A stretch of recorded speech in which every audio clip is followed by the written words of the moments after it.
everybody, this is Money Mom. Welcome back to the channel. We're starting a new series on Sunday here, and I hope it's interesting to you about how they saved money during different times in history.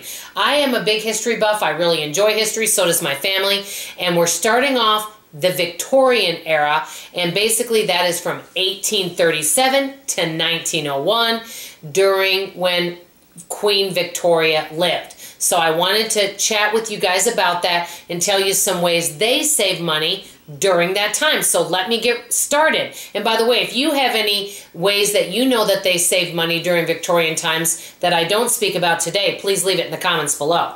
The first thing is during the beginning of Victorian times, there was a lot more poverty and a lot of child labor. But as they progressed closer towards the late 1800s, industry started growing rapidly, the middle class grew, and wages grew with it. So that is good. So, but the beginning, there were, like I said, there was a lot of poverty, a big division in classes, and so it was really tough for folks out there. They worked many long, hard hours, more than 12 hours a day.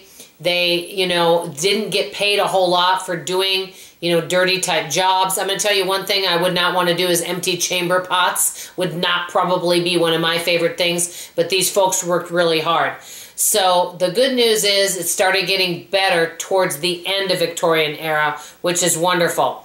And even Queen Victoria was frugal. How did they live frugally? I'm going to go over some things. And one of these, actually, two of these are similar to actually how I grew up, and most of my growing up time, the big heart of it was the 70s. First one, and I know some of you do this one. Number one, they grew their own vegetables.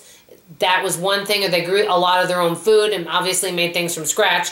Number two, public transportation, which if more people did, and it's hard in the DFW area because everything's so spread out, but if more people did public transportation, that would save a lot of money. Number three, the big area that they saved money was hobbies. Now, obviously, some of the people in the upper classes went to opera and things like that, but many of the middle class, they spent a lot of time, they did things that benefited their body and their mind. So reading, and I grew up doing that, riding your bike. I rode my bike everywhere growing up. I don't know if some of you did. Also playing cricket and croquet. We played, not cricket, but we played croquet growing up. We had that in our backyard. So we spent a lot of time outdoors and having people over, and that just saved a lot of money. We didn't spend a lot of money growing up, on entertainment, and they didn't spend a lot of money on entertainment either. They just did simple things to enjoy their life. Now, this is the other thing that's similar to how I grew up. They had different clothing for different activities. I did as well growing up. I have a feeling many of you did. They didn't have tons of clothes like folks do now, where they say that the average person wears 20% of what's clothes in their closet. But they basically had like a dress for maybe church and a good pair of shoes for good time, when they would go out and have to dress up. Then they might have work shoes for work shoes. Their clothes each had a purpose. That's actually how I grew up. And then I also put down that from 1880 to 1890, some people were starting to get electricity. So these are just some of the ways they save money. To sum it up, obviously, if you don't have electricity and you're using wood-burning stoves, that's going to probably save you money. Growing your own food, living a more simple life. But remember, during this time, there was a lot of child labor and a lot of poverty and a big division in classes at the beginning of this era.